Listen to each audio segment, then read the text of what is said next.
So guys हमारे साथ हमारी चाहत थी जो ऑलरेडी 3 कंपनीज में सिलेक्टेड है। तो गाइस 9 to 5 आप कॉलेज में बुक दो एनी हाउ। उसके बाद एकेडमिक्स की तरफ थोड़ा कम इंक्लाइन थी, बट एक दो दिन पहले कर ही लेता है। 8.5 CGPA 1-2 दिन पहले कैसे आता है? इसमें आपसे ऊप्स के questions, coding basic coding questions, बहुत बेसिक कोडिंग क्वेश्चंस के पैटर्न में मैक्सिमम क्राउड एलिमिनेट हुआ था। वो जो राउंड था उसमें मैक्सिमम मेनली जो एलिमिनेशन होता है वो टेक्निकल एमसीक्यूज में होता है, वो उसमें मेंशन रहता है। तो उसके अकॉर्डिंग आप पढ़ो तो उससे आपको बहुत आइडिया मिलता है। So hey guys welcome to my YouTube channel. I am Ashutosh. तो कैसे हो सारे? सो गाइस आज हम बात करने वाले हैं हमारे जेएल बजाज की एमसीए की स्टूडेंट जो ऑलरेडी 3 कंपनीज में सेलेक्टेड हो गई हैं विद इन अ ईयर। वैसे एमसीए ना 2 साल का होता है, पर वो 1 साल के अंदर 3 कंपनीज को ऑलरेडी क्रैक कर चुकी हैं, वो भी एमएनसी जैसी कंपनीज को। तो आज हम बात करें उनके डेली रूटीन के बारे में, उनके एक्स्ट्रा स्किल्स के बारे में, उनके हार्डवर्क, उन्होंने कितनी मेहनत की है, सारी चीज़ों पर बात करेंगे। उनका कैसे क्या शेड्यूल रहा है, सारी चीज़ों पर बात करेंगे guys. So let's get started. So guys हमारे साथ हमारी चाहत दी जो ऑलरेडी 3 कंपनीज में सेलेक्टेड है। तो गाइस सबसे पहले आपको दीदी congratulations. Thank you so much. तो पहले अपने बारे में कुछ बता दीजिए। Thank you Ashutosh. मैं चाहत, आप लोग मुझे जानते ही होंगे, मैं पहले भी फीचर हो चुकी हूँ यहाँ एमसीए वाले वीडियो में। तो आई एम चाहत, currently I am in second year of MCA. तो बाकी तो आप जानते ही होगे और जान जाओगे आगे। अब गाइस अगर उन्होंने बता दिया सेकेंड ईयर में, तो ऑलरेडी फर्स्ट ईयर में जब उनके लास्ट सेशन इनकी कंपनीज आना चालू हुई थी, तो 3 कंपनी में सिलेक्टेड हो चुकी हैं। तो पूछ लेते कौन कौन सी कंपनीज थी? 3 कंपनीज थी। फर्स्ट तो स्टार्टअप थी टेक्सनिच, और second Capgemini and third Accenture. So दीदी जैसे आपने बताया कि हमको रेगुलर बेसिस पे पढ़ाई करनी चाहिए, तो आपकी डेली रूटीन क्या थी? सबसे पहले तो यही कि मैं हॉस्टल में रहती थी, कैंपस हॉस्टल में। तो कॉलेज से आए 5 o'clock, उसके बाद आराम से चाय वगैरह पी दोस्तों के साथ, फिर सोया वोया, फिर डिनर करने के बाद थोड़ा सोचा जाता था कि अब पढ़ना क्या है। तो 8 के बाद देखा जाता था कि अब सीन बनाना क्या है, क्या करना है। तो 8 से 1-2 बजे तक जो होता था, बट ये पढ़ लिया जाता था 8 से 2 बजे तक, फिर नॉर्मल रूटीन। थोड़ा आप ध्यान दीजिएगा बातों पे कि 8 के बाद सीन बनाया जाता था, वो 8 से 2 तक जाता था। ठीक है, उस पर थोड़ा फोकस करना इस बात पे। ठीक है, 8 से 2 जाता था। सो अगर आपने बात कर दी कि जो कॉलेज था हमारा 9 to 5 वो ली जाता था, तो आपने एक्स्ट्रा स्किल्स पे भी मेहनत की होंगी। तो कैसे मैनेज किया एकेडमिक्स को, साथ में एक्स्ट्रा स्किल्स को, साथ में AKTU को, और जी तो ब्रांड है ही। तो बताइए कैसे सारी चीजें थी आपकी, एकेडमिक्स और प्लेसमेंट कैसे मैनेज हुआ? मैंने प्लेसमेंट स्टार्टिंग को, मतलब मैंने स्टार्टिंग से प्रायोरिटी प्लेसमेंट को ही रखा था। मैं एकेडमिक्स की तरफ थोड़ा कम इंक्लाइन थी, बट मुझे पता था कि मैनेज कैसे करना है दोनों। लाइक मेरी 8.5 है दोनों में, बट ऐसा नहीं है कि एकेडमिक्स नहीं है, but my main focus was placement. और पढ़ाई तो मतलब एग्जाम से 1-2 दिन पहले कर ही लेता है यार। 8.5 CGPA 1-2 दिन पहले कैसे आता है? तो अगर CGPA की बात हो गई है, तो जो आप जिन कंपनीज में बैठी हैं एज ए MCA स्टूडेंट, अब ये बताइए कि उसमें CGPA का क्राइटेरिया रहता था?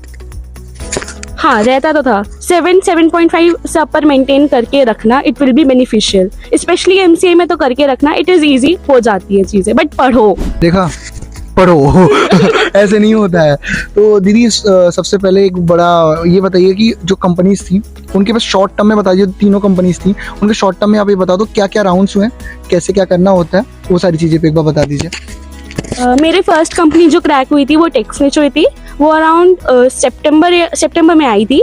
तो उसमें फर्स्ट राउंड तो यही था कि शॉर्ट लिस्टिंग हुई थी based on percentage, and company short list करती है, इंटरनल शॉर्ट लिस्टिंग।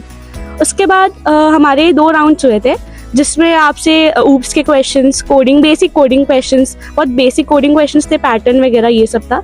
और सेकंड HR राउंड था, जिसमें वो इंट्रो एंड ऑल आपकी पर्सनालिटी ओवरऑल असेस कर रहे थे। और Capgemini and Accenture is a long process, मतलब वो कंपनीज 2 महीने तुम्हारे ले जाएगी एनी हाउ। कैपजेमिनी में फर्स्ट कम्युनिकेशन राउंड हुआ था, जिसको आपको घर से देना था।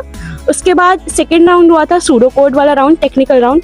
उसमें मैक्सिमम क्राउड एलिमिनेट हुआ था। वो जो राउंड था उसमें मैक्सिमम राउंड एलिमिनेट ही हुए थे, मैक्सिमम क्राउड। उसमें ऐसा हुआ था कि in the room of 30 I guess 2 या 3 ही लोग बचे थे एक रूम में, मुझे ये याद है। और मेरे रूम में एमसीए की मैं ही थी अकेली और लड़की भी मैं ही थी अकेली। सो सेकेंड राउंड जो टेक्निकल राउंड था वो क्वालिफाई हुआ। उसके बाद टेक्निकल राउंड में सूडो कोड के MCQs से सूडो कोड, ऊप्स, CNDBMS ये सब के ये थे MCQs। वो जिसका क्लियर हुआ वो गए कोडिंग राउंड में। कोडिंग राउंड में 2 क्वेश्चंस थे and time was around 45 minutes. उसके बाद कोडिंग राउंड जो था वो नॉन मैंडेटरी था, अगर आपने कोड नहीं भी किया है तब भी आप कंसिडर हो जाओगे। But then next round was aptitude round, gaming based aptitude हुई थी।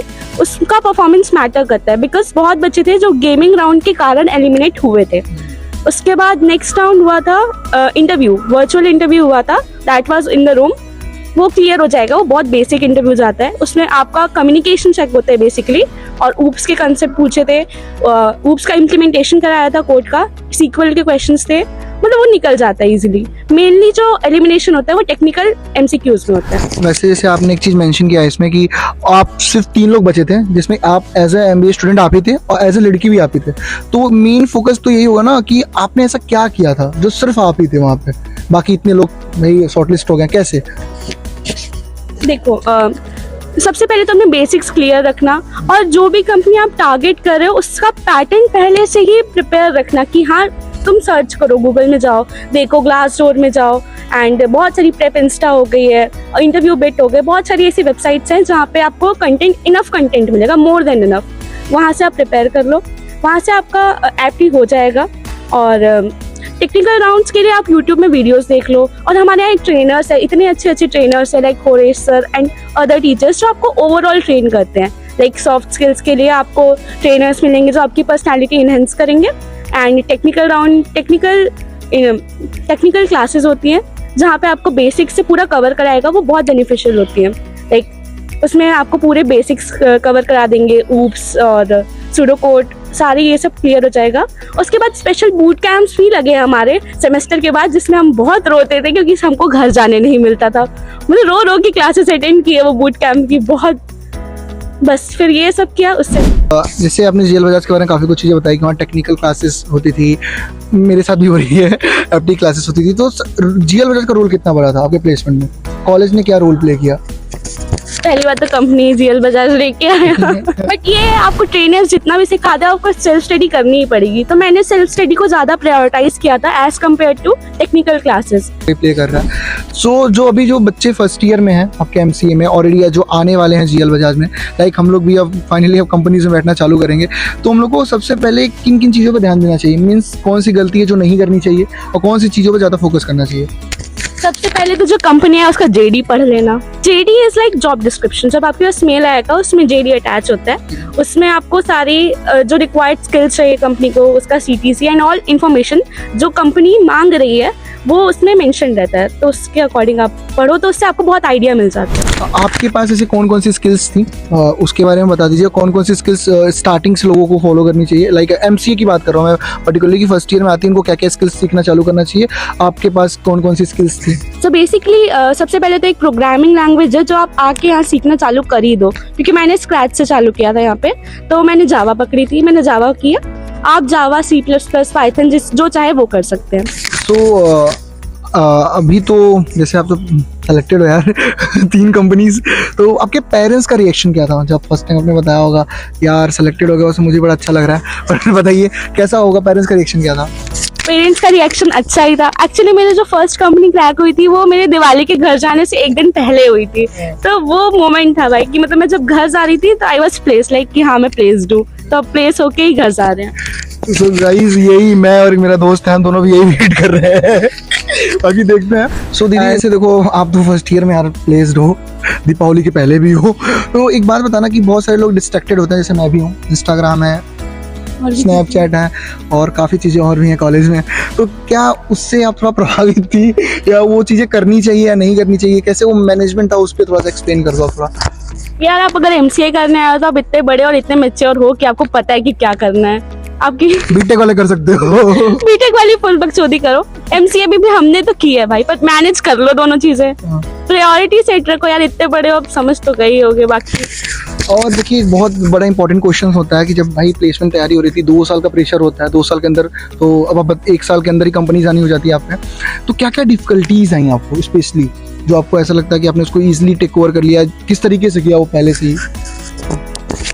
यार टाइम मैनेज करना थोड़ा डिफिकल्ट होता है। फर्स्ट ईयर में तुमको कॉलेज वाले 1 सेकंड फ्री नहीं देंगे, तुमको मतलब प्रायोरिटी सेट रखना अपनी कि तुमको देख लेना, या तो तुम एकेडमिक्स प्रायोरिटी रखना या फिर ये प्रायोरिटी, पर मैनेज करके चलना पड़ेगा, तुम कहीं भी कॉम्प्रोमाइज़ नहीं कर सकते, क्योंकि कॉलेज फर्स्ट ईयर में तुमको नहीं छोड़ेगा, एनी हाउ नहीं छोड़ेगा एक भी दिन। So guys thank you so much दीदी, फर्स्ट ऑफ ऑल आप वीडियो में आई और कॉन्ग्रेचुलेशंस, 3 कंपनी यार, ठीक है।